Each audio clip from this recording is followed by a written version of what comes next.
कोई आया उन्हें कर देना है पूरा छेड़ने वाले तो आएगा तुम बहुत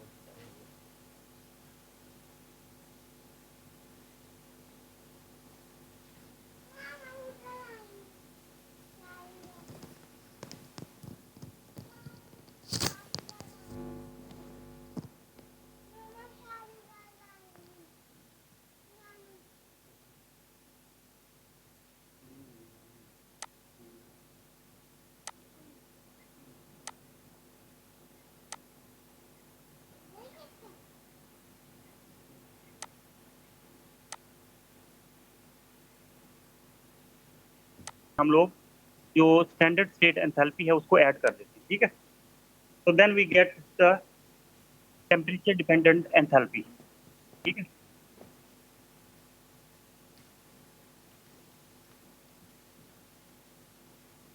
ओके, तो अगर आपको टेम्परेचर डिपेंडेंट एंथैल्पी को कैलकुलेट करना हो, फॉर एग्जांपल हमें किसी भी रिएक्शन मिक्सचर की एंथैल्पी कैलकुलेट करनी है at 100 degree centigrade, for example. So what we do, first we have to add this the enthalpy change at the room temperature, and then we add this to the sum of the enthalpies of the product minus sum of the enthalpies of the reactant. So that is basically the same formula with only addition of the standard state enthalpy. तो इसमें जो delta H T है, that is heat of reaction at any given temperature. Delta H S is the standard heat of reaction at standard temperature. Delta Hp is the sum of enthalpies of all the products between T, S and T. इसमें जो T है basically at any given temperature, जैसे मैंने अभी आपको example दी 100 degree centigrade, जबकि TS जो है that is a standard state temperature means 25 degree centigrade, ठीक है। तो the sum of the enthalpies of all products between the standard temperature means 25 degree centigrade and any given temperature means for example 100 degree centigrade. So इन दो temperature के दरमियान जो change होगी enthalpy में, उन सबको हम सम करेंगे फॉर द प्रोडक्ट्स। इसी तरह for the reactants also, between these two temperatures we sum all the enthalpies of the reactant and that would give us the, और उसको हम इस फॉर्मूला में जब हम प्लग इन करेंगे we will get the standard total heat of reaction at any given temperature, ठीक है। तो इसको आप लोग केयरफुली रीड इट आउट। अब सीपी जो है, मैं आपको पिछली क्लास में हीट ट्रांसफर में हमने इसको बड़ी डिटेल में डिस्कस किया हुआ है। What is the CP? Basically this is a sensible heat and that is basically the amount of heat required per unit to change the temperature of the unit mass of a given material by 1 degree centigrade, ठीक है। तो जो heater आपको चाहिए किसी भी unit mass of material का temperature जो है उसको चेंज करने में, इधर इंक्रीज और decrease 1 degree, so amount of heat absorbed or released is basically specific heat. So delta Cp is basically difference between the mean heat specific of all the products and all the reactants. अब आपको पता है कि जैसे ऊपर हमने reaction consider किया था, जनरल रिएक्शन, जिसमें हमारे पास था A moles of A react with B moles of B to form C moles of C and D moles of D. Now we have two reactants A and B and two products C and D. So each of these reactants and products, they have their own specific heat. They have their specific, uh, specific to the material. So each of these materials have their own CPs. But for the whole reaction mixture, उसकी जब हम CP निकालेंगे, that would be the mean CP. उसको हम बोलते हैं mean CP, और आप एवरेज भी कह सकते हैं, ठीक है। उसको हम किस तरह कैलकुलेट करते हैं? Let's say we have 4 moles total जो है मिक्सचर, उसमें हमारे पास let's say we have 4 moles. इस केस में हम किस तरह कैलकुलेट करेंगे? number of moles, we have A plus B plus C plus D. So this is the total number of moles. So let's say we have 1 mole of A, 1 mole of B, 1 mole of C and 1 mole of D. So जब हम उसको add करेंगे we have total 4 moles. So इनमें से out of these 4 moles, how many moles of A, how many moles of B, how many moles of C? So इसको हम calculate करेंगे, this moles of A divided by the total number of moles, means in this case 1/4, तो वो आ जाएगा 0.25 quarter मोल। ठीक है, इसी तरह बी का भी 1/4, सी का भी 1/4, तो सबका हमारे पास जो इन ये जो सिंपल एग्जांपल है, अगर हम एक एक मोल लें तो we have quarter mole of each. इसकी मीन सीपी कैलकुलेट करने के लिए what we do, we take the CP of reactant A, multiply this CP with the 1/4 जो हमने अभी कैलकुलेट किया था नंबर ऑफ मोल। उसके बाद we take the CP of the B, we multiply this also with the 1/4, दोनों को add करेंगे। इसी तरह इसकी भी CP लेके उसको 1/4 पे डिवाइड करेंगे, इसकी CP को 1/4 पे डिवाइड करेंगे, then we add them up all together, and that would give us the mean CP of the reaction mixture. I hope कि ये पॉइंट आपको समझ आ गया होगा। That's very easy and simple. So that's how we can calculate। और उसको formula में जब हम लिखेंगे तो that is basically, इसको कैलकुलेट करने के लिए डेल्टा HS, ये जो है स्टैंडर्ड स्टेट एंथैल्पी, प्लस अगर हम CP को यूज करके हीट ऑफ रिएक्शन कैलकुलेट करना चाहें, ठीक है, तो उसके लिए हम ये फार्मूला यूज करेंगे। इसमें फिर ये जो ऊपर फार्मूला है ना, इसमें ये जो दो टर्म्स हैं इसको हम रिप्लेस कर देंगे विद द CP टर्म। तो वी हैव, ये पहले वाली टर्म वैसे ही रहेगी, ठीक है। Then we have delta CP means this M subscript means mean CP, जो मैंने अभी आपको बताया, जो कि पूरे रिएक्शन मिक्सचर की होगी, ठीक है। तो उसके बाद जो टेम्परेचर है, आपको पता है कि CP का फॉर्मूला, जो हीट होती है किसी भी मटेरियल में हम ऐड या रिमूव करते हैं, that is basically heat change, या उसको बोलते हैं हीट एक्यूमुलेटेड, एक्यूमुलेशन टर्म होती है ना, तो उसको हम बोलते हैं MCP डेल्टा T, ठीक है। तो इसमें डेल्टा CP जो बेसिकली ये जो है change in the CP into the temperature, that is basically nothing but the change in the heat content of the system। तो इसमें जो जब हम इसको इंटीग्रेट करेंगे, लेट्स से, तो the limits of integration would be from T to TS। तो उसमें फिर हमारे पास जो डेल्टा CP है, तो टेम्परेचर को हम जो है इंटीग्रल और डिफरेंशियल की फॉर्म लिख देंगे, बेसिकली T minus TS। तो temperature varies from the standard state temperature to the any given temperature, let's say from 25 degree centigrade टू 100 डिग्री सेंटीग्रेड। तो जब इसको हम इंटीग्रेट करेंगे तो this dt would be, you know, our differential in this case. उसके बाद delta CP वैसे ही रहेगा बिकॉज इट्स अ कांस्टेंट।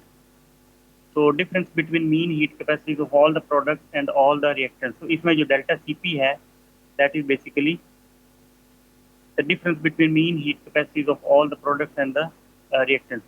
जबकि डेल्टा CP है without M, this is difference between heat capacities of all the products and all the reactants, ठीक है। तो ये मीन हीट कैपेसिटी और उसमें ये फर्क है, ठीक है ना। तो उसमें हम लोग फिर उसको उसके मोल से मल्टीप्लाई नहीं करेंगे, ठीक है। अब डेल्टा CP ये वाली जो है उसको हम किस तरह निकालेंगे, दैट इज बेसिकली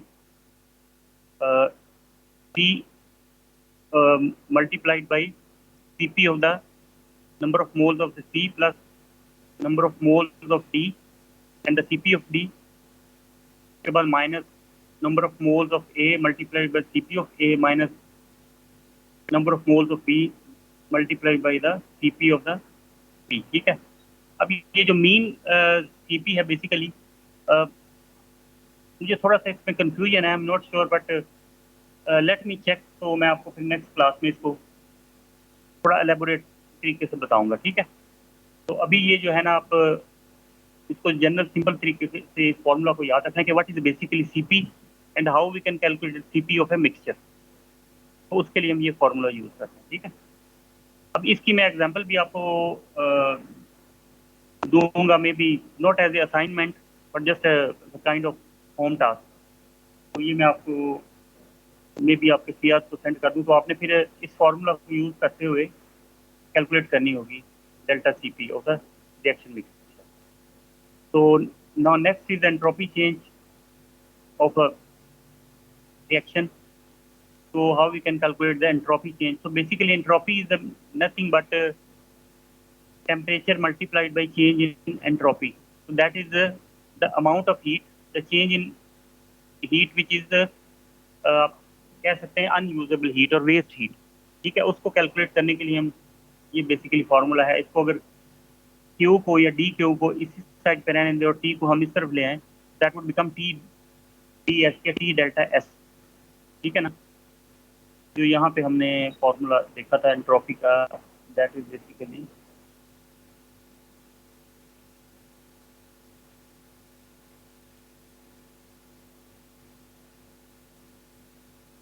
अच्छा, मैंने आपको स्लाइड में दिखाया था वो, ठीक है। तो एनी हाउ एंट्रोपी जो है इसको हम ऑलरेडी डिस्कस कर चुके हैं, तो आप just just read this two paragraph. इसमें ऑब्वियसली मेंशन है। अच्छा, इसमें एक चीज आपने ख्याल रखना है, इस बुक में जो ये गिब्स फ्री एनर्जी, उसको ऐसे डिनोट किया हुआ है, बट नॉर्मली जो general standard Gibbs free energy, that normally you would prefer to denote this by G, not by F. So I would suggest also कि आप लोग भी इसको denote by G, not by F. तो now free energy, ये मैं आपको already, ये जो दोनों चीजें हैं ना, ये मैं आपको ऑलरेडी एक्सप्लेन कर चुका हूँ। तो आप लोग बेसिकली बुक में ये बाद में आई हैं, ठीक है।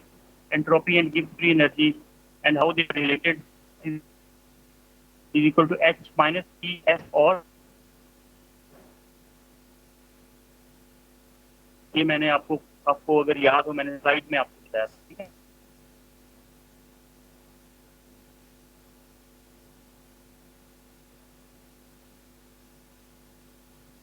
I think here this slide.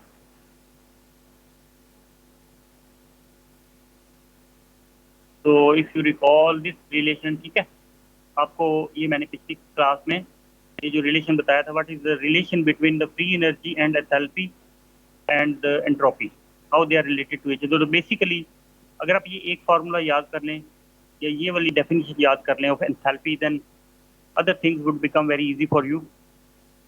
तो टोटल एंथैल्पी जो है वो किसी भी सिस्टम की, that is basically sum of the free energy and entropy. Free energy is useful energy or which can be used to do useful work, while other term, entropy term, is basically uh, the energy which is not available to do useful work. तो ये basically आपने यहाँ से इसको just read it out, और ये free energy term में ये फॉर्मूला है, ठीक है। तो नाउ ये जो आपको बार चार्ट नजर आ रहा है, दैट इज वेरी इंपॉर्टेंट। इसमें किसी भी सिस्टम की जो डिफरेंट एनर्जीज हैं उसको थोड़ा डिफरेंट तरीके से एक्सप्लेन किया हुआ है। अब लेट्स से ये जो आपको बार चार्ट नजर आ रहा है पहले वाला लेफ्ट साइड पे, that is basically the total enthalpy of a system, means किसी भी सिस्टम में जो टोटल एनर्जी मौजूद, ठीक है। अब ये वाली H जो है, that is basically sum of these two part which is usable energy and waste energy. तो usable energy is called free energy, वो फॉर एग्जांपल यहाँ तक है लेट्स से।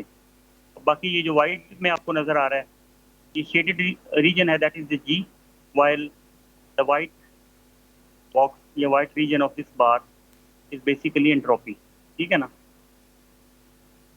अब we can further divide this into the total work function जो है हमारे पास। A is called basically the total work function. I think it would be a little bit confusing for you. ये वाला जो तीसरा bar chart है ना, ठीक है, इसको आप जस्ट एक्सक्लूड दिस, इसको आप रिमूव कर लें इसमें से, बाकी सिर्फ ये तीन याद करें आप, ठीक है, 1 2 3। So the third one is the basically flow energy and internal energy of the system is also sum of the flow energy and internal energy is also equal to total enthalpy of a system, and other one is the free energy and the entropy. Sum of these two is also. तो ये वाला जो third chart है ये थोड़ा सा confusing है, इसको छोड़ दें। तो अब बेसिकली 2 या 3 आप हमने जो इक्वेशन हैं वो आपको याद होनी चाहिए। तो बेसिकली एक तो ये है, ठीक है, H enthalpy is the sum of the internal energy of a system plus the flow energy, और उसके बाद जो G है दैट इज बेसिकली H, या दूसरे लफ्जों में H is equal to E plus T delta S या टी एस। अब इसमें ये जो वर्क फंक्शन वाली तीसरी क्वेश्चन इसको आप छोड़ दें, ठीक है। तो these are 2 or 3 equations which you have to. अब ये वाली जो इक्वेशन है ये आपको इतनी अच्छी तरह से याद होनी चाहिए, because you are going to use this very frequently. तो ये आपको बड़ी अच्छी तरह से याद होनी चाहिए। और ये how this different forms of energy in a system or process are related to each other. Okay.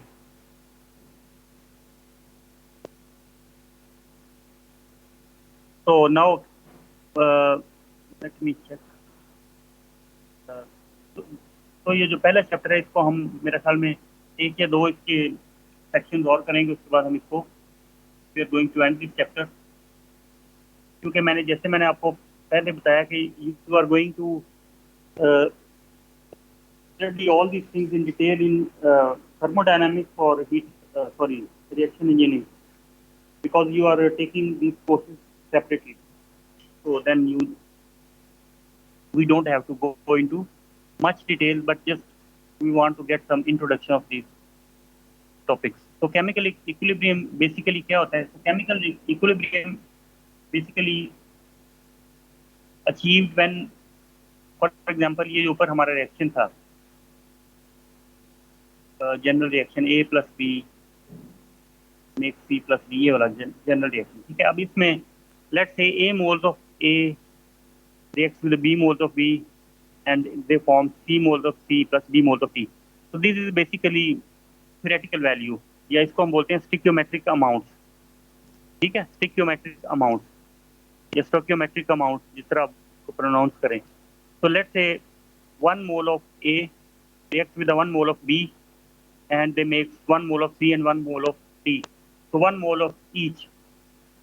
So that is the 1 mole of A, B, C, D. All these are stoichiometric amounts, ठीक है।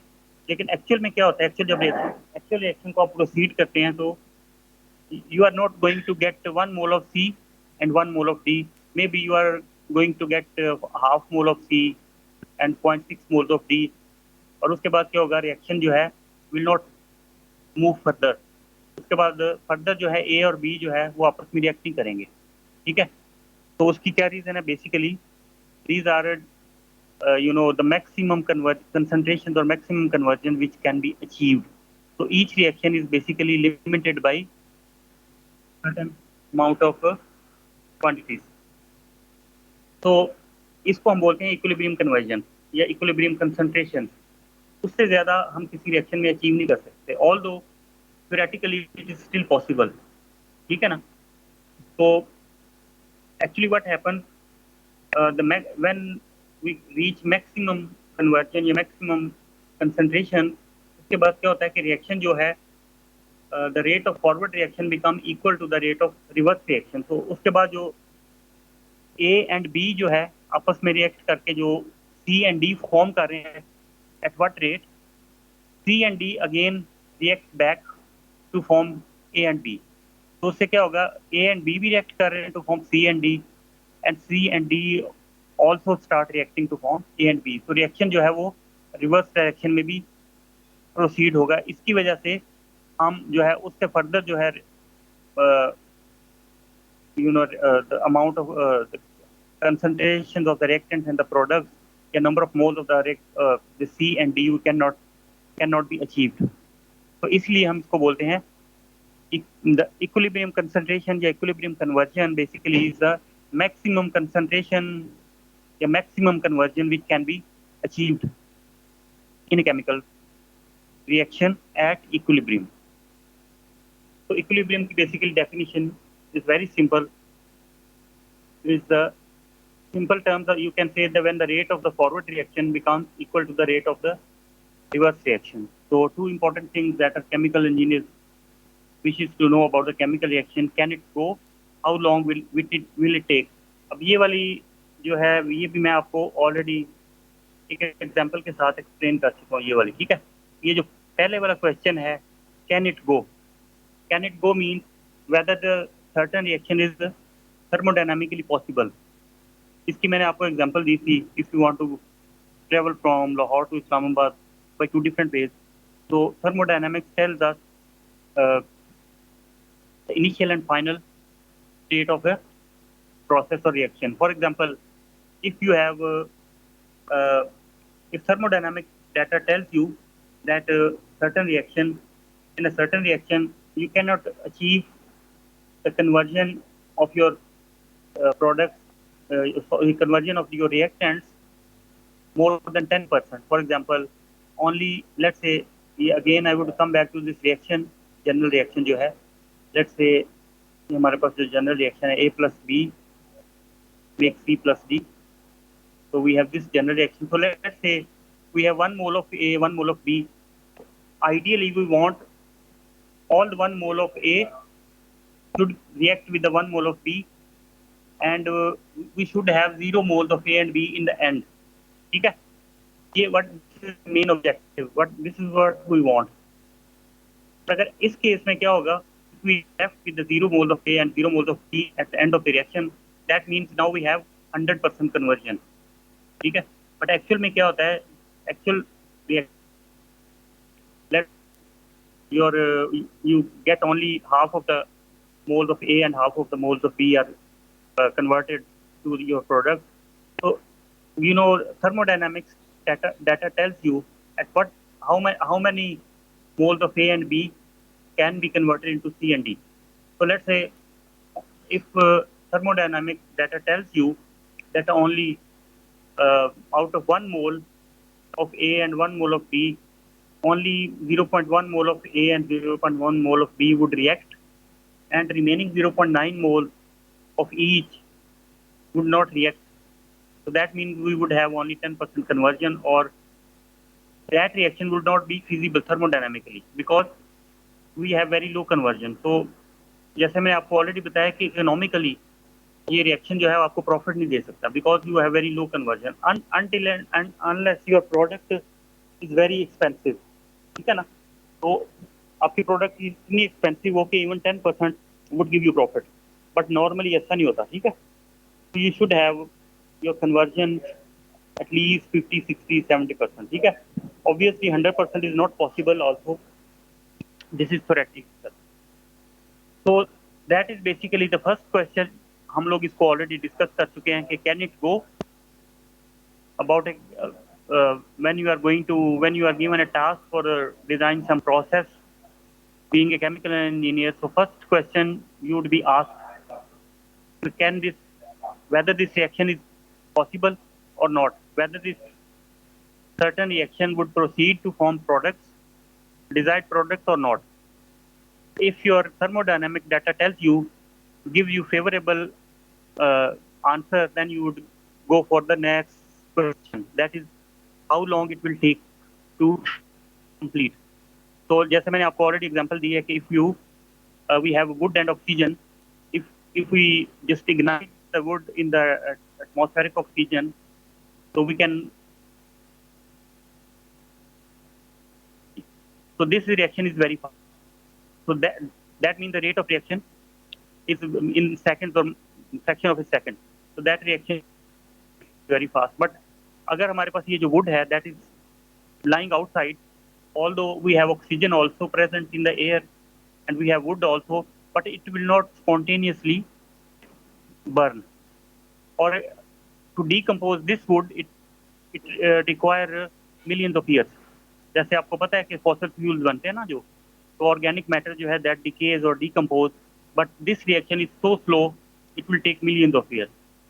सो that means हमारे लिए तो it's not feasible because we can not wait millions of years, although we are not we won't be there to get this product.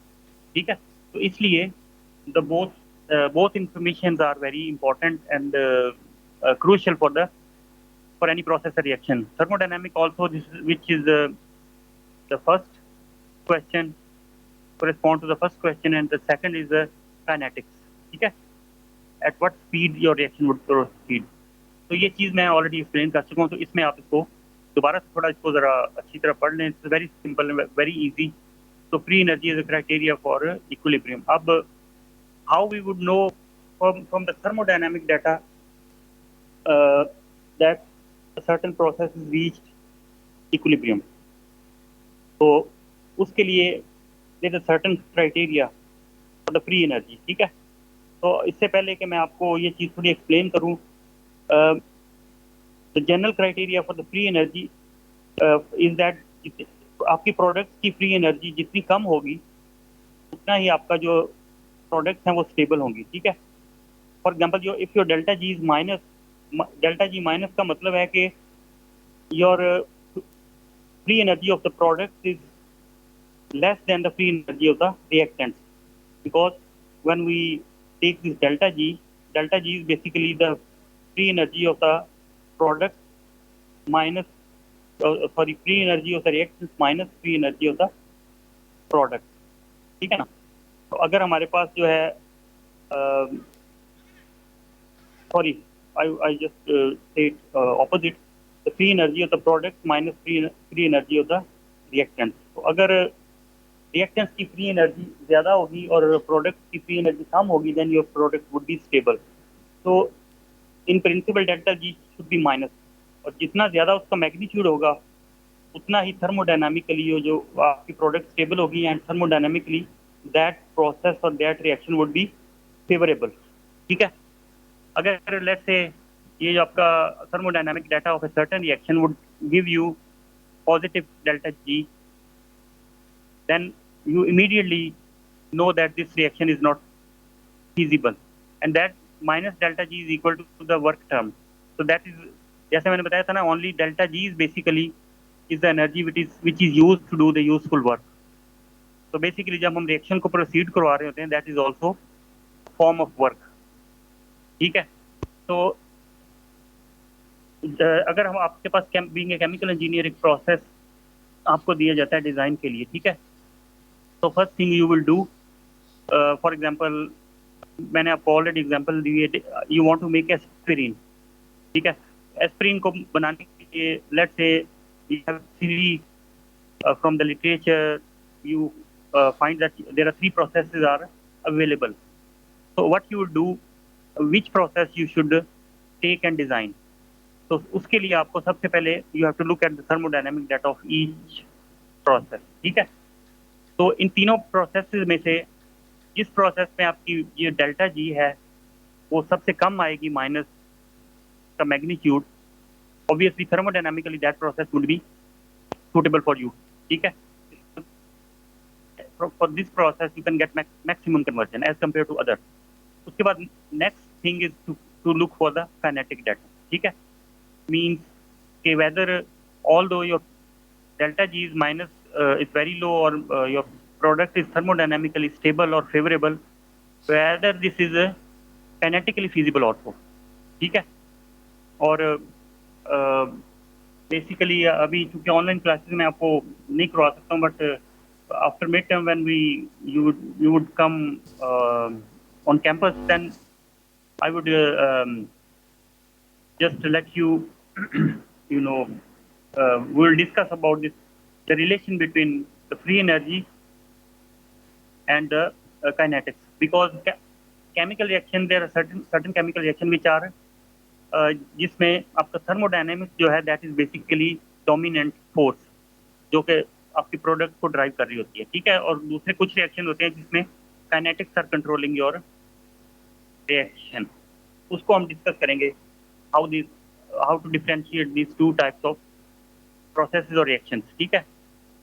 Since for a reversible process at constant pressure and constant temperatures, आपका जो जब equilibrium, when you reach the equilibrium state, your work is zero, ठीक है ना जी। क्योंकि मैंने आपको बताया था basically when your reactants are being converted into products, that is you are doing work, ठीक है। So that is basically you are doing some work. तो जब आपका फॉरवर्ड रिएक्शन और रिवर्स रिएक्शन का रेट इक्वल हो जाएगा, that means this W term would become zero. Net rate या net work done on the system would be zero. तो इसका मतलब ये होगा जब W zero हो गया तो then delta G would also be zero, ये वाली टर्म जो है, ठीक है। क्योंकि अब हमने इसको डेल्टा को डिफरेंस को डिफरेंशियल में कन्वर्ट कर लिया, ठीक है। और आपको पता है कि how we can convert this mathematical और calculus rule how you can convert this difference into differential. Basically, if you apply limits, for example, your delta, yeah, the difference of the magnitude of this g is very very small, means it's approaching zero, it's very close to zero, then we can take this delta g. So this is called differential. So ये आप लोगों ने already चीजें discuss की हुई हैं. So as most chemical reactions of industrial importance are restricted to constant pressure and are not harnessed to produce useful work, the free energy is useful in calculating the composition of the equilibrium mixture. ठीक है. अच्छा, ये वाली जो term है basically this work term and the relation between the work and the free energy, and how this free energy is gives you information about the equilibrium. ठीक है. तो इसको आप लोग अच्छी तरह को भी रीड कर लें यहाँ तक एट दिस पॉइंट. अब मैं आपको बहुत ही डिटेल में बता रहा हूँ कि आपने कौन कौन सी पैराग्राफ छोड़ने हैं और कौन कौन से पैराग्राफ करने हैं. ठीक है. तो आप लोग उसको केयरफुली नोट करते जाएं ताकि आपको एक्स्ट्रा कोई चीज़ प्रिपेयर नहीं करनी पड़े. तो अब हम ये जैसे मैंने बताया ना, इक्विलिब्रियम कांस्टेंट जो है ये बेसिकली जो है इसको हम लोग it's a very simple also, but आप इसको रिएक्शन इंजीनियरिंग में भी पढ़ोगे और थर्मोडायनेमिक्स में भी पढ़ोगे, बट इसमें हम इसको वेरी सिंपल तरीके से इसकी डेफिनेशन को देख लेते हैं. ठीक है. तो इसके लिए अगर हमारे पास जो है बेसिकली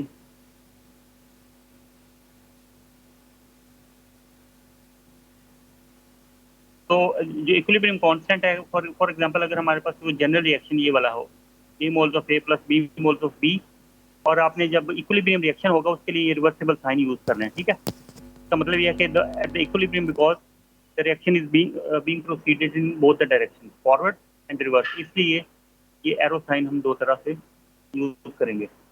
तो जब हम इसका इक्विलिब्रियम कांस्टेंट बेसिकली कैलकुलेट किस तरह करेंगे, अगर तो गैस नहीं है हमारे पास, कोई भी फ्लूइड है, लिक्विड है, तो we can say the product of the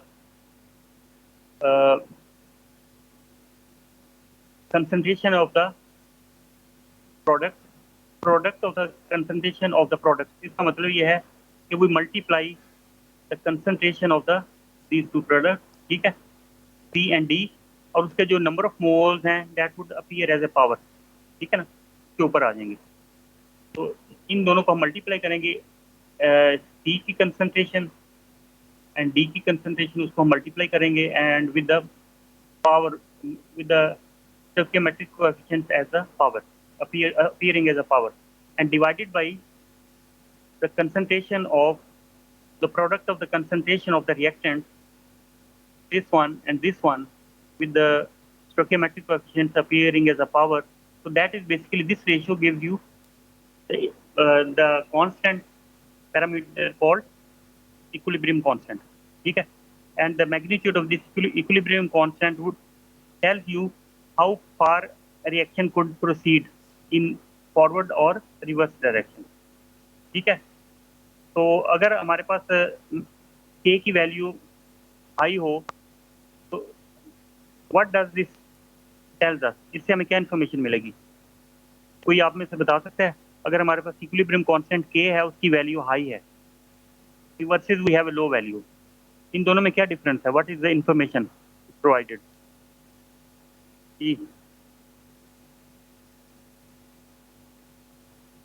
अगर हमारे पास K की वैल्यू ज्यादा होगी, दैट सिंपली मीन्स कि हमारे पास जो रिएक्शन है that is balance in the forward direction. इसका मतलब है कि फॉरवर्ड डायरेक्शन में वो ज्यादा रिएक्शन जो है प्रोसीड करने की प्रोबेबिलिटी है. ठीक है. जबकि अगर K की वैल्यू लो होगी, that means this reaction is not favourable in forward direction. तो इसका मतलब है कि for the product point of view we should have higher value of K. और ये जो K है इसको हम एक और फार्मूला से भी रिलेट कर सकते हैं to the Gibbs free energy, that is minus delta G is equal to R T log of K. इसमें K जो है इक्विलिब्रियम कांस्टेंट है और R is a gas constant. Obviously for the gas phase reactions, और T is a temperature. तो इसमें ये वाला जो रिएक्शन था इसमें free energy या Gibbs free energy can also calculate by the same formula as you compare the heat of reactions. ठीक है, वो अगर आप देखो तो ये सेम फार्मूला है, the sum of the free energies of the products minus sum of the free energy of the reactants. तो इससे हमारे पास फ्री एनर्जी आ जाएगी एंड के जो है वो हमें इस फार्मूला से मिल जाएगा। ठीक है, तो if we know minus delta G and K also, so we can calculate the free energy. If we have R, T, we can calculate this G from this formula also and from this formula also. अगर हमारे पास delta G मौजूद है तो we can calculate K from this formula also. So you can see this equation is basically equation of straight line. ये वाली equation आपको नजर आ रही है ना, that is the equation of straight line. ठीक है ना, तो इसको हम लोग how this is equation of straight line ये मैं आपको कल वाली क्लास में नेक्स्ट क्लास में बताऊंगा। ठीक है, because we have to take the log on both sides and then we आपको पता है ना स्ट्रेट लाइन की इक्वेशन क्या होती है basically, that is y is equal to mx plus c, y is equal to mx plus c। तो इसमें बेसिकली अब इसमें हमारे पास जो अगर हमारे पास कोई प्लॉट हो उसमें y एक्सिस पे जो भी क्वांटिटी होगी, let's say in this case I think it would be temperature and on x axis we have other parameter and from the graph we can calculate the slope of this reaction. तो ये मैं आपको कल की class में बताऊंगा, next class में on चलें। अच्छा, जो फ्राइडे वाली क्लास है we wanted to move this class to some other day, so have you decided some other day instead of Friday? जी तलहा, क्लियर? जी सर, मैं इन्फॉर्म कर दूंगा सर आपको आज इंशाल्लाह। लेकिन it has to be before Friday, मुझे बल्कि नॉट बिफोर फ्राइडे, आप मुझे आज या कल में बता दो कि अगर हम अदरवाइज फिर इस वीक अगेन हमें फ्राइडे को ही क्लास लेनी पड़ेगी। ठीक है, नहीं सर, मैं आपको आज शाम तक बता देता हूँ अभी, क्योंकि सर 3-4 टीचर्स के ना लेक्चर दोबारा स्केड्यूल हो रहे हैं, तो मैं सिर्फ ये देख रहा हूँ कि कौन सा स्लॉट अवेलेबल होता है। अभी जिस तरह आज 2 घंटे का लेक्चर कल शिफ्ट हुआ, फिर यार तो पॉसिबिलिटी ये भी हो सकती है इसको फ्राइडे को ही रख on the in the morning first time, ये भी पॉसिबल है, तो आप देख लेना इसको। ठीक है, अच्छा अभी तक हमने जो इसमें मैं वैसे दोबारा से आपको बता दूंगा कि कुछ चीज़ मिस ना हो कि जो मैं इसमें से आपको टॉपिक स्किप करवा रहा हूँ। ठीक है, तो अभी तक हमने मैं क्विक ओवरव्यू करवा देता हूँ आपको ताकि आपको सबको पता हो। तो इसमें बेसिकली एक तो हमने एक जनरल जो है इंट्रोडक्शन लिया था इसका, व्हाट इज द थर्मोडायनेमिक्स। ठीक है, और उसके बाद फर्स्ट लॉ ऑफ थर्मोडायनेमिक्स और this also called energy conservation law. उसके बाद types of energy, different types of energy in A system and process, जैसे क्लासिफिकेशन ऑफ एनर्जी ये हमने किया था। उसके बाद हमने ये जो डिफरेंट टाइप्स ऑफ एनर्जी हैं इनको रिलेट किया था थ्रू एनर्जी बैलेंस, जो हमने फर्स्ट लॉ ऑफ थर्मोडायनामिक्स को अप्लाई किया था। ठीक है, दिस वन। उसके बाद डिफरेंट फॉर्म्स ऑफ उसके बाद sign convention, heat of reaction, standard state, ये भी हमने किया पूरा। The formula to calculate heat of reaction from heats of formation with the example of this general reaction. उसके बाद the difference between combustion and chemical reaction and gross heat of combustion, net heat of combustion, और ये एक example है उसकी, how to calculate this one। ठीक है, ये हमने छोड़ दिया ये वाला यहाँ से यहाँ तक। ठीक है, नोट दैट डाउन। उसके बाद effect of temperature on the reaction, ये भी वेरी सिंपल एक टॉपिक है, इसको भी हमने किया अभी कवर। ठीक है, CPs, what are CPs, mean CP अभी मैं आपको दोबारा से इसको हम थोड़ा डिटेल में डिस्कस करेंगे। उसके बाद एंट्रोपी एंड फ्री एनर्जी, ये भी हमने यहाँ से इस फॉर्मूला के थ्रू हमने डिस्कस किया था। ठीक है, okay. So relation, how these different forms of energy are related. Free energy and entropy and enthalpy.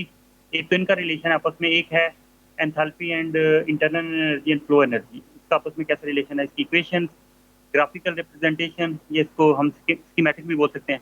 तो एग्जाम में जब आपको ग्राफिकल रिप्रेजेंटेशन का बोला जाए या स्कीमेटिक बनाने का बोला जाए तो दिस इज अबाउट दैट। उसके बाद basically chemical equilibrium and the free energy as an indicator or criteria for the equilibrium. How we can use free energy to indicate or to know whether the equilibrium is achieved or not. So उसके बाद what would be the work force at the equilibrium state and what would be the change in free energy at equilibrium state. So उसके बाद हमने equilibrium constant को अभी discuss किया है with the what is equilibrium constant. अच्छा, आपने इसमें ना कुछ चीज़ें इंपॉर्टेंट हैं, वो अब जो मैं आपको एक चीज़ रीड करने के लिए बोलता हूँ ना, एक पैराग्राफ, उसमें आप खुद से देख लो कि अगर कोई चीज़ इंपॉर्टेंट नहीं है तो आप उसको एक्सक्लूड कर दो खुद से, ठीक है? तो 1 मिनट होल्ड करें।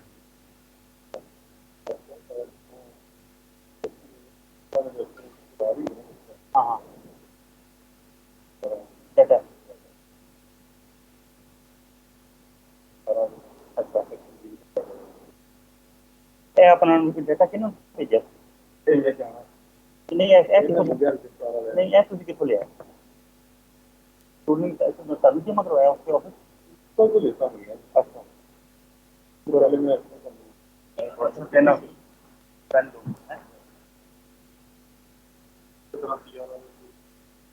बस एक ही पेज है, हाँ 18 में ट्विटर उसको 18 2 4 6 20 नहीं, दोनों ट्विटर में है। हाँ फिर ये सुबह 10 किधर करने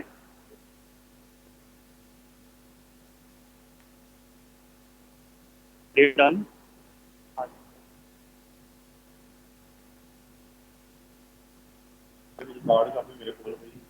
चलो अगर उसके मन दे देना एक कॉपी है, मैं फाइल बना के लगा दूँ।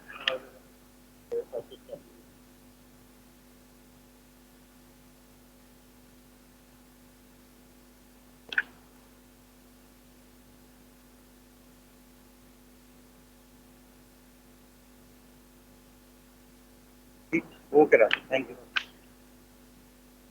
ओके, तो अगर कोई आपका क्वेश्चन है तो यू कैन आस्क।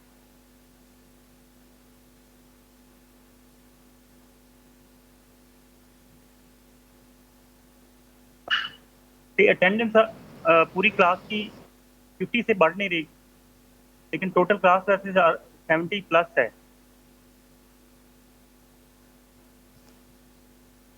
तो एनी हाउ बिकॉज इस मैं बार बार रिपीट कर रहा हूँ कि आपके इस सेमेस्टर में इसके ना अटेंडेंस के मार्क्स होने हैं, तो डोंट लूज दिस मार्क्स।